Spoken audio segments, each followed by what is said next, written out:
के तपाईलाई थाहा छ महिनावारीको कति दिनमा अथवा कति दिनपछि गर्भ रहन्छ?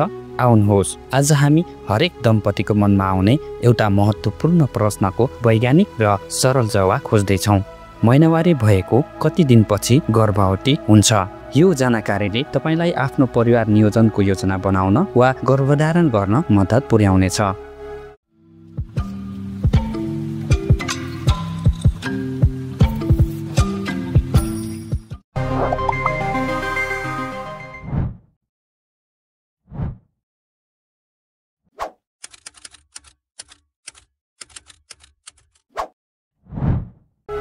नमस्कार, म प्रकाश थापा, रजिस्टर हेल्थ असिस्टेन्ट। गर्भधारण कसरी हुन्छ भन्ने कुरा बुझ्नको लागि हामीले सबैभन्दा पहिले महिनावारी चक्र मेन्स्ट्रुअल साइकल बुझ्नुपर्छ। साधारणतया एउटा चक्र 21 देखि 35 दिनको हुन्छ, तर यो हरेक महिलाहरूमा फरक फरक हुन सक्छ। प्रायजसो महिलाहरूको चक्र 28 दिनको हुने गरेको पाइन्छ। नम्बर 1, महिनावारीको दिन मेन्स्ट्रुअल फेज दिन 1 देखि दिन 5 सम्म। यो चक्रको पहिलो दिन हो अथवा रक्तस्राव सुरु हुने पहिलो दिन हो। यसको मतलब गएको महिनाको डिम्ब अन्ड निषेचित नभएकाले गर्भाशयको भित्री तह इन्डोमेट्रियम टुक्रिएर रगतसँगै बाहिरिन्छ। यो चरण सामान्यतया 3 देखि 7 दिनसम्म रहन्छ। नम्बर 2, फलिकुलर फेज दिन 1 देखि दिन 13 सम्म। महिनावारीको दिनसँगै फलिकुलर चरण पनि सुरु हुन्छ। यो चरणमा ओभुलेसनको तयारी सुरु हुन्छ। दिमागबाट हर्मोन स्राव भएर डिम्बाशय ओभरीमा रहेका थैलीहरू फलिकुल्सहरूलाई विकसित हुन प्रेरित गर्छ। यीमध्ये एउटा प्रमुख थैलीमा एउटा डिम्ब अथवा अन्डा तयार हुन्छ र गर्भाशयको भित्री तह पनि बढ्न थाल्छ। नम्बर 3, ओभुलेसन डे दिन 14। यो चरणको सबैभन्दा महत्त्वपूर्ण चरण हो। 28 दिनको चक्रमा लगभग 14औं दिनमा हुन्छ।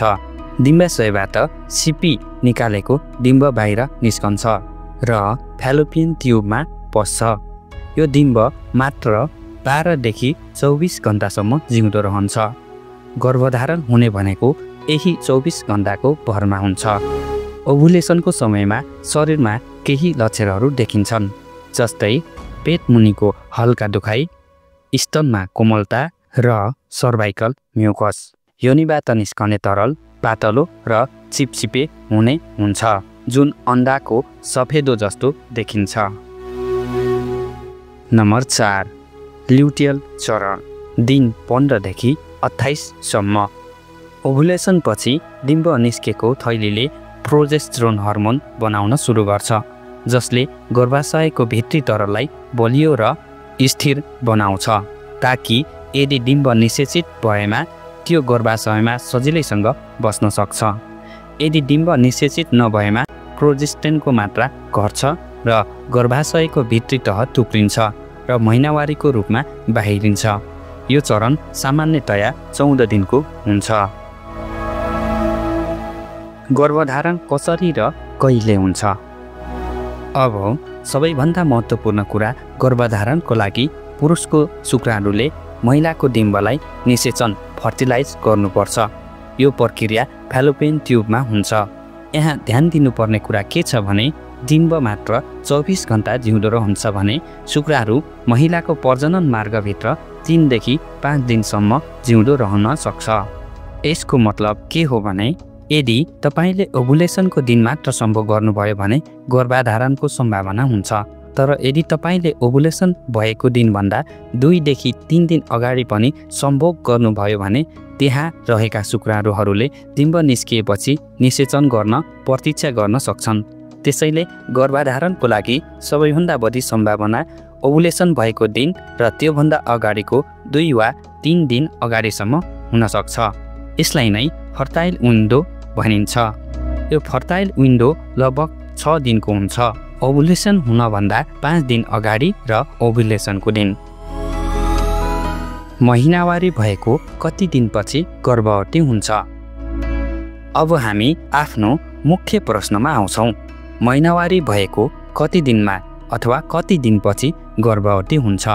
यसको सिधा उत्तर हो यो तपाईको महिनावारी चक्रको लम्बाइमा निर्भर पर्छ। त्यसैले भिडियोको माथि भनेको महिनावारी चक्रलाई राम्रोसँग अध्ययन गर्नु वा बुझ्नु जरुरी हुन्छ।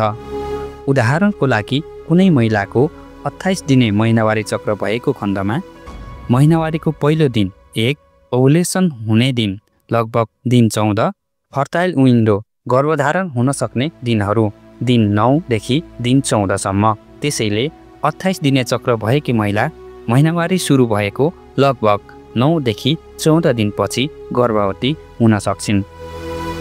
त्यस्तै 35 दिने चक्र भएको खण्डमा महिनावारीको पहिलो दिन 1, ओभुलेसन डे 35 दिन माइनस 14 दिन भनेको लगभग दिन 21 मा हुन्छ। फर्टाइल विन्डो दिन 16 देखि दिन 21 सम्म। त्यसैले 35 दिने चक्र भएकी महिला महिनावारी सुरु भएको लगभग 16 देखि 21 दिनपछि गर्भधारणको लागि तयार हुन्छन्। यहाँनिर याद गर्नुपर्ने कुरा के छ भने ओभुलेसन सधैँ महिनावारी सुरु हुने अर्को महिनाको लगभग 14 दिन अगाडि हुन्छ, महिनावारी सुरु भएको दिन पछिको दिन होइन। त्यसैले लामो चक्र भएमा गर्भधारणको सम्भावना पनि पछि हुन्छ। गर्भधारणको लागि सुझाव र गर्भनिरोधको लागि सावधानी। अब यो जानकारी कसरी प्रयोग गर्ने त? यदि तपाईँ गर्भधारण गर्न चाहनुहुन्छ भने आफ्नो फर्टाइल विन्डो पत्ता लगाउनुहोस्। यसको लागि आफ्नो चक्रको ख्याल राख्नुहोस् वा ओभुलेसन प्रेडिक्सन किट प्रयोग गर्न सक्नुहुन्छ।